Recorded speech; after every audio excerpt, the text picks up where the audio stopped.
Christ is risen. He is risen indeed. Christ is risen. He is risen indeed. Christ is risen. He is risen indeed.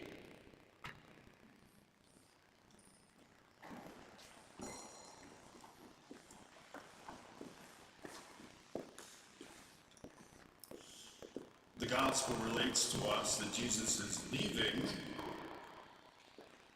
and on the other hand, he is not.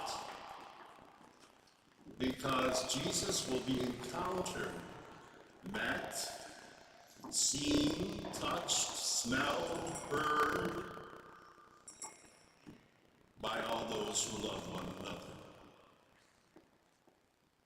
We have many times talked about love, and we're not going to talk about that today. But love is very different than preferring chocolate or pizza, even though we use those words for that inappropriately. I think that the French throw us off on that one. But that is how Jesus is known today.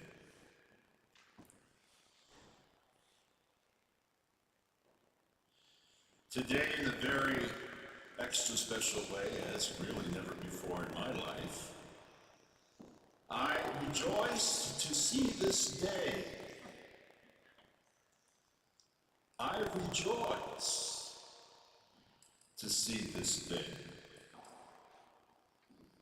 What day is that? Well, most of you, many of you, those of you who are especially here, know that 45 years ago, this very Sunday at 2 o'clock in the afternoon, I celebrated my first Mass of Thanksgiving, as it's called,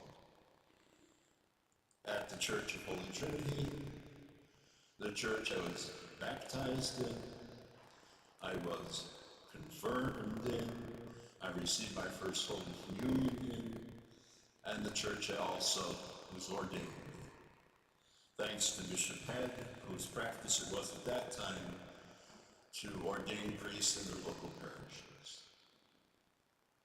with the hope that it would inspire others. I never thought I would live to this day, honestly. But I rejoice, therefore, to have seen this day. Why? In relationship to this anniversary, I want to tell you what only the people who were at the banquet heard me say, at which Father Leonard Chrobot, Dr. Leonard Chrobot, my spiritual director from Notre Dame University in South Bend, Indiana, gave the main address and inspired many people, even, quote unquote, my Irish aunt, on the magnificent beauty of the spiritual life of people of Polish heritage in this nation. He was a sociologist, and that's how he spoke. But he was also a priest. And then, during my retreat prior to ordination, I read a book by my favorite spiritual author at that time, Henry Nouwen. Oh, jeez. Get his name mixed up with a whole bunch of other Newmans and Owens.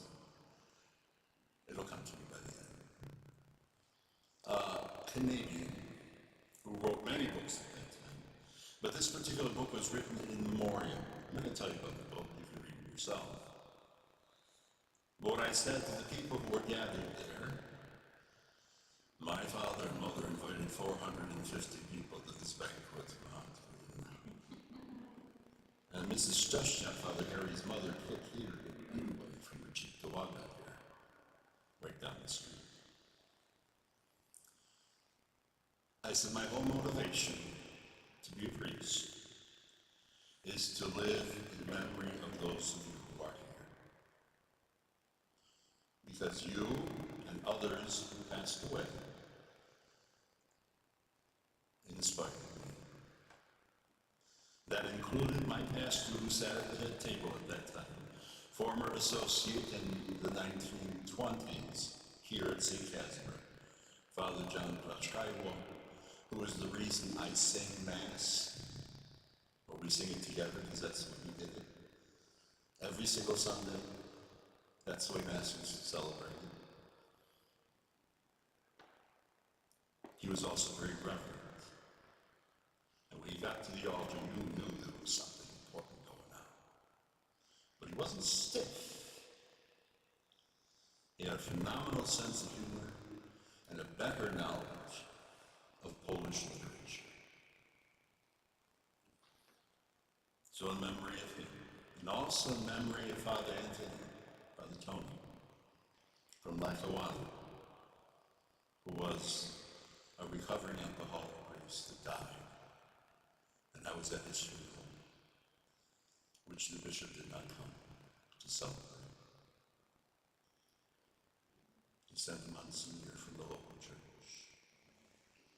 And so I went to the cemetery in Lackawanna and sang Itai Kuro over his grave and those who were gathered there, the salvation. He taught me how to play baseball. And he was a priest amidst his weakness. He didn't give up. I wanted to live in memory of these people who for me revealed Jesus Christ. I rejoice to see this day. Why do I rejoice on the second point? Because God loves us all. We have received a Pope, which none of us could have even imagined. And as I said last week, he's a full American because he's both from North America and South America. Those are Americans. And I corrected online what I said last week. His father was born as a child in Haiti, so he was the only immigrant in that first generation. But everyone else had the combination of French, Creole, Spanish, and other ones I can't remember backgrounds. I am rejoicing to see the day of this Pope who has built upon the foundation started with Pope John the 23rd, St. John the 23rd, our local parish here. Paul the VI, John Paul the First, John Paul the Second, Benedict, and Francis. He is building upon their testimony. And the fact that he knows other languages, the fact he's an expert in devotion. He went, right after he was elected, the first thing he did, Pope Francis went to St. Mary Major, that's where he's buried now. He went to two Marian shrines. The one which was built by the Augustinian fathers, of which he is a member, and there he laid a bouquet of white roses. That act is very familiar to me. And he said the prayer to Our Lady of Consolation, written by St. John Paul. When I was in college and would come home to Holy Trinity Church, after every single summer Mass, I went to the side altar and said my special prayer. And as you heard last week, it wasn't in English. I rejoice to see this day. A Pope who has fully integrated what it is to be Catholic for the world. In 1 week, he has done more than many other of his predecessors have done in months. I rejoice that he is also, and was at one time, the head of the Byzantine Eastern Church's dicastery, and you'll hear more about that in coming weeks. Because of our church here, and my background. I rejoice to see this day.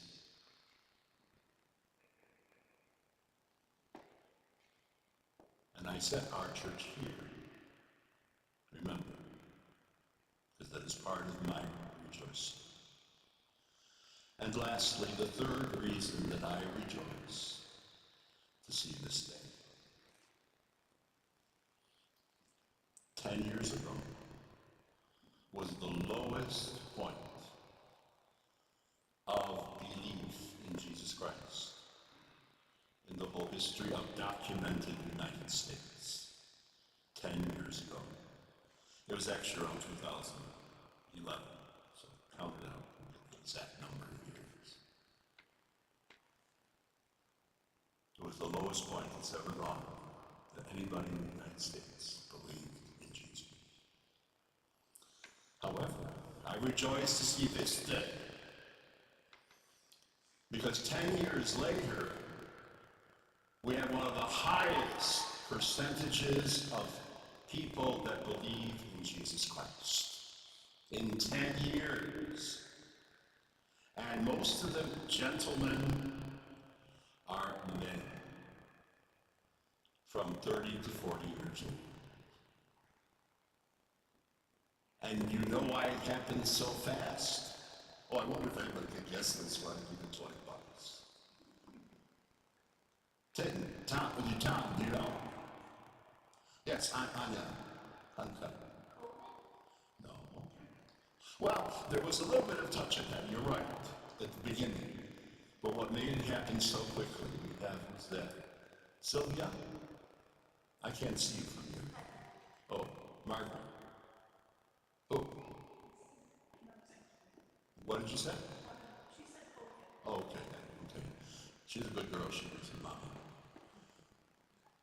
Because they found the Roman Catholic Church online. And just as we learned almost even quicker, it was interesting because I was listening to the radio, but I also had a TV connection with my streaming computer because I don't have a TV directory. And the radio was cranking out faster the news than the television was. We heard almost as soon as the Pope breathed his first as Pope that we have a Pope. You know, in the 3rd and 4th century, sometimes it took 3 to 4 years to find out.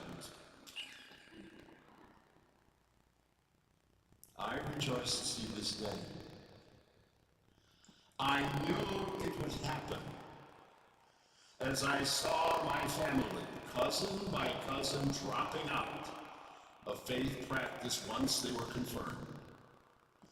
As I saw 90% of my classmates from Catholic school not go to church. As during my priesthood I heard the woes of mothers in Italy and in this country talk about my son.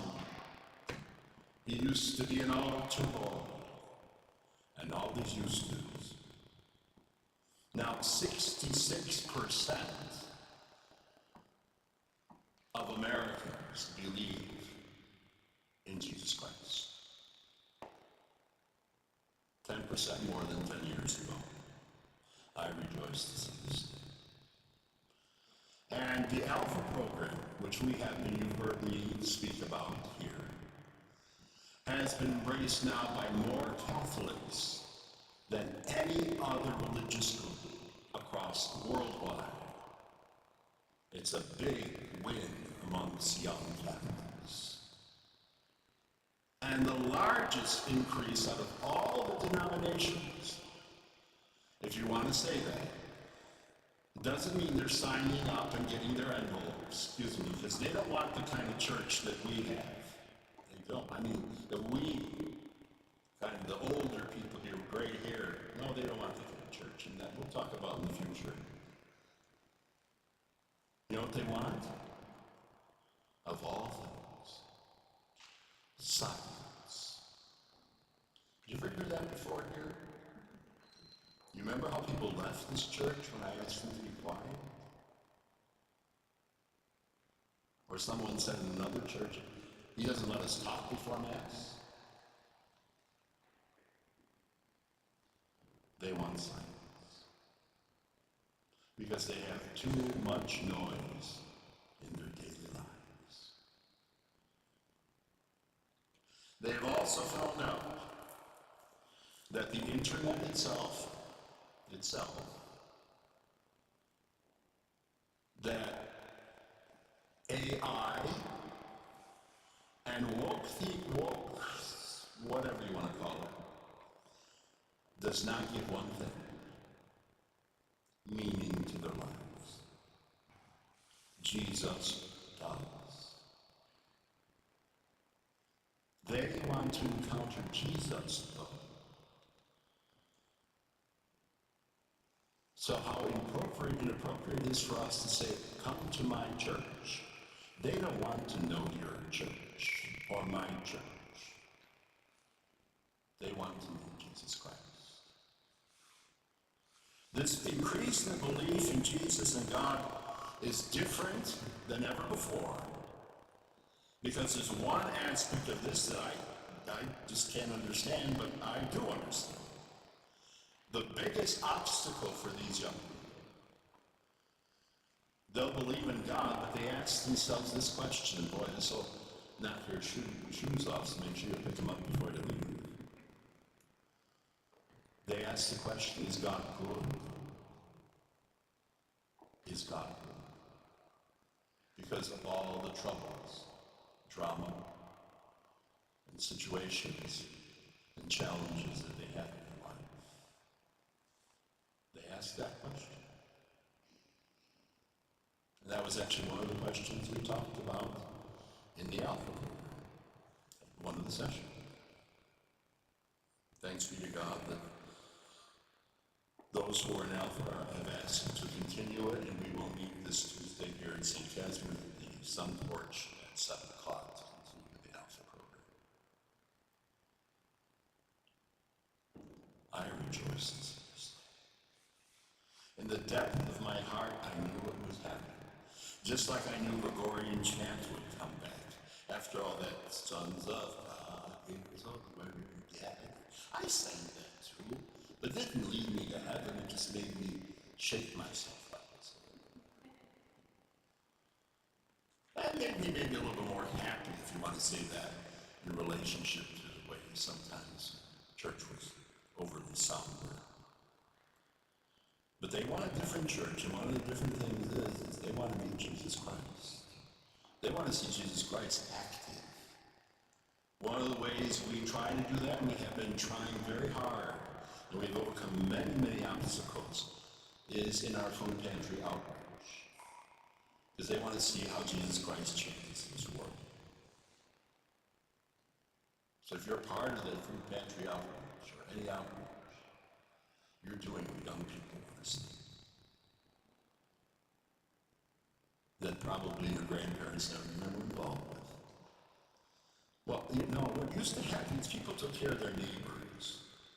They would send some food over. If they needed something, they would all make sure that neighbor, they got this one down, that one here, and all that. But that's not the truth anymore. I rejoice to see these days once because it is 45 years ago, and 45 years of my blood, sweat, and tears as a priest, that I have the privilege to offer at this altar every single Sunday with the intensity of Jesus' passion, death, and resurrection. And that's why this tomb is so important to me. Here, especially on Good Friday, Holy Saturday, we really do need Jesus. And we see Jesus really means it. He just doesn't want to give us a lily and shake it up in the air and say, ha, ha, ha, he. He wants us to show us that through death, in him, every time we die, every time, he's rising with those who receive his Eucharist. I rejoice to see this day of this new Pope Leo, who has the privilege to build upon the heritage of recent popes whom we have experienced. I rejoice to see the day, to see this day, the day I hoped for, which I thought I'd never see, that people would start coming back to God. It's happening.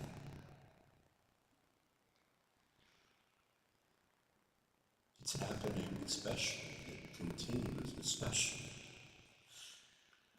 As I said, quicker than we would ever think it would happen because of the internet. These people are researching the Catholic Church online, learning about it first, studying it first, and saying this is the most resilient and authentic expression of Christianity that has aligned for 2,000 years. Oh, it's not perfect by any means. Resilience means you overcome imperfection. But they want to find it in the words Jesus said today in the Gospel. Amongst those who follow Jesus' commandment, love one another. As I have loved you, so should you love one another. And this is how all will know that you follow me, because you love one another.